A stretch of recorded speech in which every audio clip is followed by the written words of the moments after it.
दोस्तों, पगार बुक के YouTube चैनल पर आपका स्वागत है। नए नए रोचक तथ्य जानते रहना हमें बेहतर इंसान बनाता है। इसीलिए फैक्ट्स फ्राइडे नाम की इस वीडियो सीरीज में हम आपको उद्योग, व्यापार, तकनीक, इतिहास से जुड़ी अलग अलग तरह की रोचक जानकारियां देंगे, जिन्हें जानकर आप और भी स्मार्ट बन जाएंगे। आज के इस लेटेस्ट वीडियो में हम आपको बताएंगे विश्व की पहली औद्योगिक क्रांति के बारे में, जिसने दुनिया का नक्शा ही बदल दिया।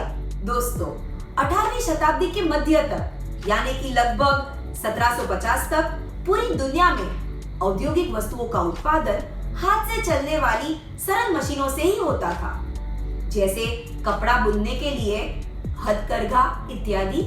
मैन्युफैक्चरिंग के ये तरीके बहुत धीमे थे और इनमें अत्यधिक मानव श्रम की जरूरत पड़ती थी। लेकिन लगभग 1750 के बाद से यूरोप के कुछ देशों में, खास करके ब्रिटेन में, ऐसे जटिल मशीनों और उत्पादन प्रणालियों का निर्माण शुरू हुआ, जिनकी वजह से मैन्युफैक्चरिंग की प्रक्रिया तेज हो गई और कम श्रम में ही अधिकाधिक उत्पादन होने लगा। चूंकि ब्रिटेन उस समय विश्व के अधिकांश भाग पर राज करता था, उन्होंने अपनी नई उत्पादन प्रणालियों से बनी वस्तुओं को धीरे धीरे करके पूरे विश्व में फैला दिया। हालांकि इसका एक नुकसान भारत जैसे देशों के पारंपरिक उद्योगों को भी उठाना पड़ा। सारा कच्चा माल ब्रिटेन की ईस्ट इंडिया कंपनी अपनी फैक्ट्रीज को भेज देती थी और वहां से निर्मित वस्तुएं यहां लाकर बेचती थी। पारंपरिक उद्योग उत्पादन और श्रम लागत के स्तर पर इन फैक्ट्री से प्रतिस्पर्धा करने में असमर्थ थे, इसीलिए उनका व्यापार धीरे धीरे कम होता गया। आधिकारिक रूप से सन 1760 से लेकर 1840 तक के समय को पहली औद्योगिक क्रांति कहा जाता है। इस दौरान केमिकल बनाने की विधियां, आयन बनाने की विधियां, मशीन चलाने के लिए पानी या भाप का प्रयोग, मशीन टूल्स जैसे लैथ मशीन, कटाई मशीन इत्यादि के आविष्कार में अभूतपूर्व विकास हुआ। धीरे धीरे करके लगभग सभी तरह की वस्तुएं बड़ी बड़ी फैक्ट्रीज में बनाई जाने लगी। पोर्टलैंड सीमेंट का आविष्कार भी इसी दौर में हुआ था।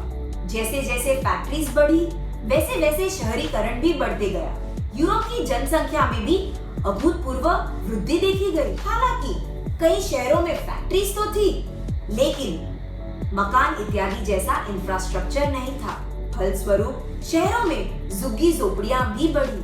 मजदूरों का जीवन स्तर भी उतना बेहतर नहीं था और मूलभूत सुविधाओं के लिए भी उन्हें जूझना पड़ता था।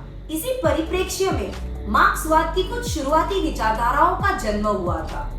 दुनिया के अलग अलग हिस्सों में राष्ट्रवादी विचारधाराओं की उत्पत्ति को कई इतिहासकार औद्योगिक क्रांति से जोड़कर देखते हैं। उद्योगों में वृद्धि के चलते प्रदूषण की समस्या भी बढ़ी। चूंकि लोग सहायक आमदनी के लिए अपने बच्चों को भी फैक्ट्रीज में काम करवाने लगे, इसीलिए बाल श्रम भी बढ़ा।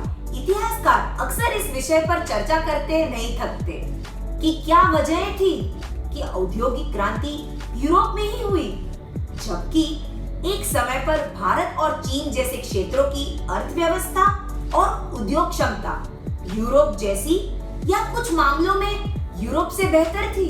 वजह है जो भी हो, इस क्रांति के बहुत दूरगामी परिणाम रहे। कुछ अच्छे भी थे और कुछ बुरे भी, और इनका असर हम आज तक दुनिया में देख रहे हैं। आज के फैक्ट्स फ्राइडे में बस इतना ही। उम्मीद है आपको हमारी पेशकश पसंद आई। आगे भी इसी तरह की रोचक ज्ञानवर्धक बातें जानने के लिए हमारा चैनल सब्सक्राइब करें और इस वीडियो को अपने दोस्तों के साथ शेयर करें।